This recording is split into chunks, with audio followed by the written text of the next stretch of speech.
बच्चों, आज सम्मिश्र संख्याओं का जो तीसरा भाग है, फर्स्ट पार्ट सेकंड पार्ट बन चुका है। उसी क्रम में आज तीसरा पार्ट है। तीसरे पार्ट में परिभाषा भी हमने लिख दी है कि सम्मिश्र संख्या है क्या, कॉम्प्लेक्स नंबर्स। यदि x तथा y कोई दो वास्तविक संख्याएं हैं तो x प्लस आई वाई के रूप की प्रत्येक संख्या सम्मिश्र संख्या कहलाती है और इसे z से प्रदर्शित करते हैं। क्या कहा इन्होंने? कहा कि z इक्वल टू, यहाँ पर लिखा x plus i y, such that x और y क्या हैं? x एंड y क्या है? Belong to natural real number. ये दोनों वास्तविक संख्याएं हैं। x और y वास्तविक संख्याएं। वास्तविक संख्याओं हमने कक्षा 10 में पढ़ा है, 9 में भी पढ़ा है। तो इनका परिवार बड़ा हुआ, जिसमें परिमेय संख्या अपरिमेय संख्या सब आई, उसमें प्राकृत संख्या, शांत अशांत जितनी भी संख्याएं थी सब आ गई थी। और उससे भी बड़ा परिवार जो हमारा बना वो z बना, कॉम्प्लेक्स नंबर। जितनी भी संख्याएं हैं सारी की सारी सम्मिश्र संख्या के अंतर्गत आती हैं। सबसे बड़ी शाखा है, इसी को आप वंश वृक्ष मान लीजिए। इसके सब प्रोडक्ट है, सब उत्पाद है। सबसे बड़ा पार्ट जो है, सबसे बड़ा जो समुच्चय है वो हमारा z है, कॉम्प्लेक्स नंबर।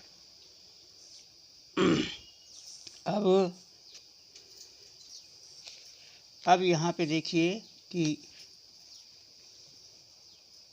z बराबर x प्लस आई वाई लिखा जाता है। z बराबर क्या है? x plus i Y. x क्या है? ये हमारा वास्तविक भाग है, और y क्या है? ये भी वास्तविक भाग है, लेकिन इसमें एक काल्पनिक राशि से गुणा किया गया है, i से। जैसे कि अगर एक चीज़ हम लिख दें यहाँ पे कि हमने मान लिया कि कोई एक धन वास्तविक संख्या है, कोई भी संख्या मान लिया कोई कांस्टेंट माना कि यदि a एक धनात्मक संख्या है, यदि एक धनात्मक वास्तविक संख्या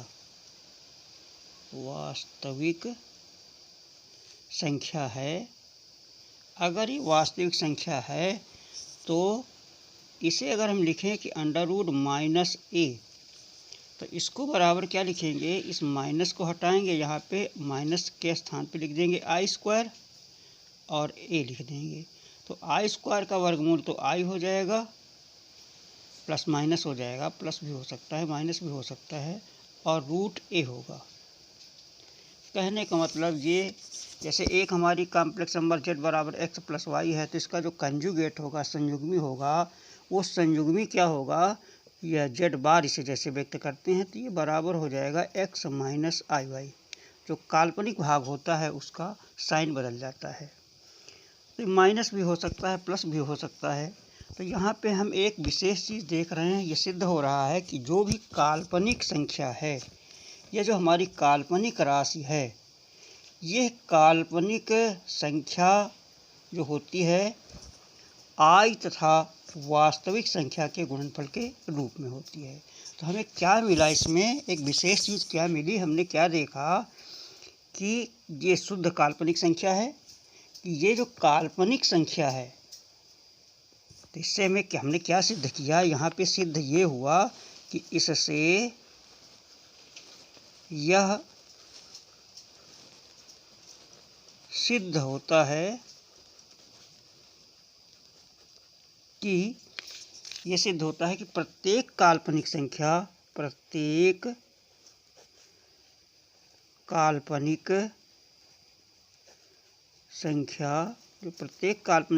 है वो क्या है? आई इकाई तथा a के गुणनफल के, अंडर रूट a के गुणनफल के बराबर है, और a क्या है? वास्तविक संख्या है। तो हम ये लिख सकते हैं प्रत्येक काल्पनिक संख्या आई तथा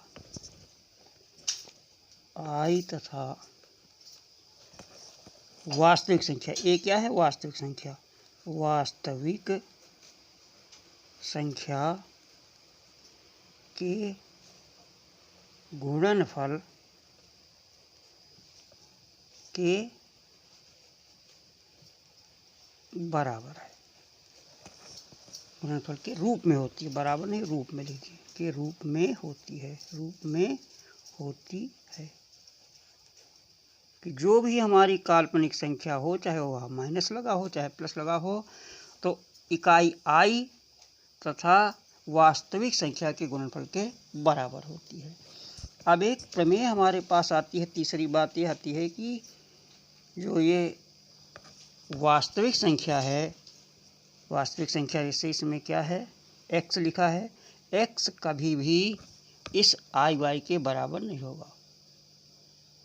वास्तविक संख्या कभी काल्पनिक संख्या के बराबर नहीं हो सकती है। ये हमें सिद्ध करना है कि वास्तविक संख्या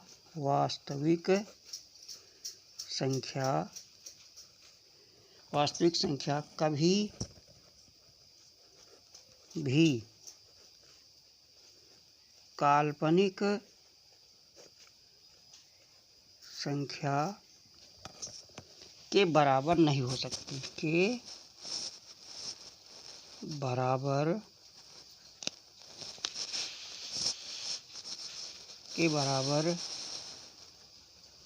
नहीं हो सकती है। तो इसके यही प्रमेय हमारी कि जो वास्तविक संख्या है वह वास्तविक संख्या नेवर काल्पनिक संख्या के बराबर नहीं होगी। तो इसकी उत्पत्ति देखिए, इसको हम कैसे सिद्ध करेंगे कि ये नहीं होगी। ये हमें सिद्ध करना है कि ये बराबर नहीं होगी। तो इसके लिए क्या लिखा जाएगा कि हमने मान लिया कि मान लिया कि ए और b, a is not equal to 0 और b is not equal to 0, b is not equal to 0 तथा a बराबर आई बी। और ये a और b हैं क्या?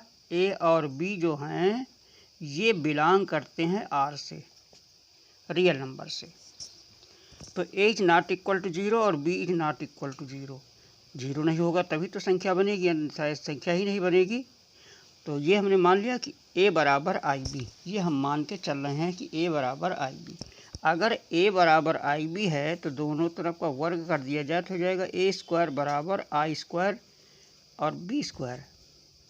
और पीछे आपने पढ़ा है कि आई स्क्वायर इक्वल टू होता है -1। इसका मतलब ये हो जाएगा कि a square equal to minus b square. ये हो जाएगा b स्क्वायर,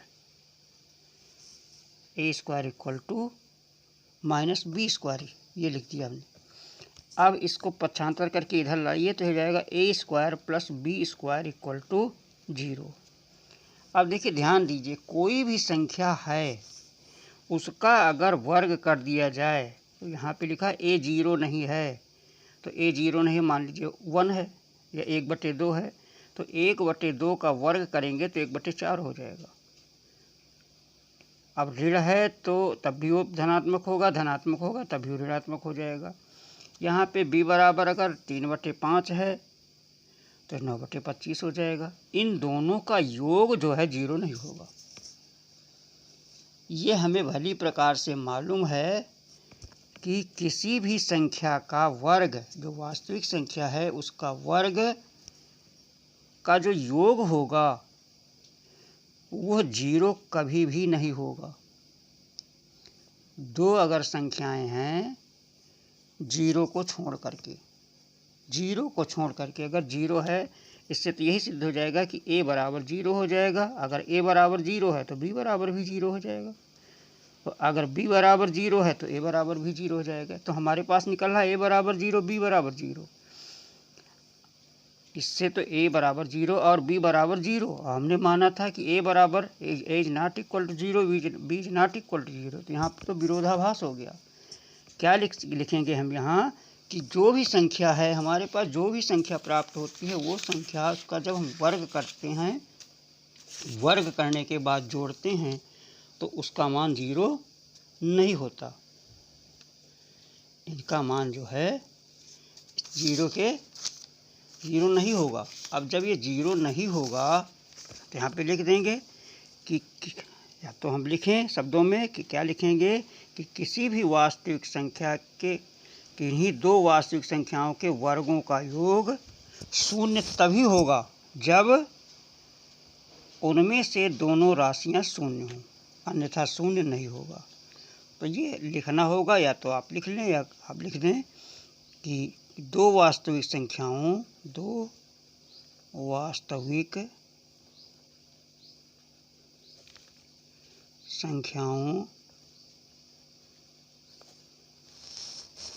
के वर्गों का योग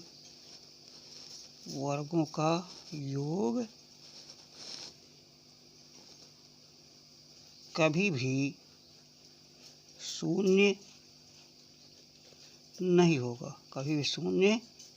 होगा, और यहाँ ऊपर दिया है कि यहाँ से निकला a बराबर 0, b बराबर 0, हमने माना था कि a is not equal to 0, b is not equal to 0, तो यहाँ पे लिख देंगे जो विरोधाभास है, जो विरोधाभास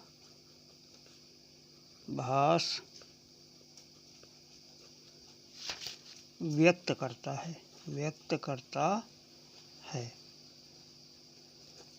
इसका मतलब हमारा मानना कि a² अगर a बराबर 0 नहीं है, b बराबर 0 नहीं है, तो a बराबर IB नहीं होगा। इससे ये सिद्ध हो जाएगा कि a बराबर IB, इसलिए a बराबर IB यह कल्पना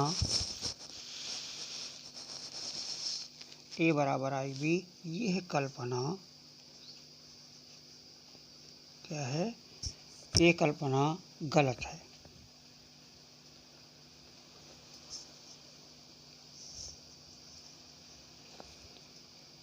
तो फिर क्या होगा, अतः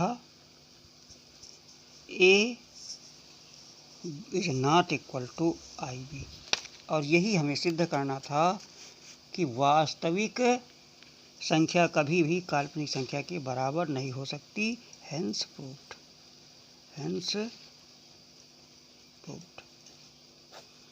आशा है बच्चों आपको जो ये प्रमेय है तथा जो समित संख्या की परिभाषा है और उसके जो 2 गुण उसमें दिखाए थे वो भली प्रकार से समझ में आ गए होंगे। आप वीडियो को क्रम से ही पढ़ते रहें तो आपको भली प्रकार से समझ में आएगा। आप देख रहे हैं पीछे कक्षा 9-10 का प्रयोग हो रहा है, इसीलिए किताब में जो चैप्टर हैं वो क्रम से रखे हैं, क्रम से ही इनको पढ़ना चाहिए। और अगर कोई चैप्टर भी आप पढ़ रहे हैं पहले तो क्रम से चैप्टरों को ही पढ़ना चाहिए, अन्यथा अगर आप चैप्टर को क्रम से नहीं पढ़ रहे हैं तो जो भी पहले है उसको पहले पढ़ना चाहिए, जो बाद में है उसको बाद में पढ़ना चाहिए। क्रम से ही हम पढ़ते चलेंगे, प्रस्तावना से शुरू करेंगे और तब हम समस्या तक पहुँचेंगे। आशा है आपको ये अच्छी प्रकार से समझ में आ गया होगा। धन्यवाद।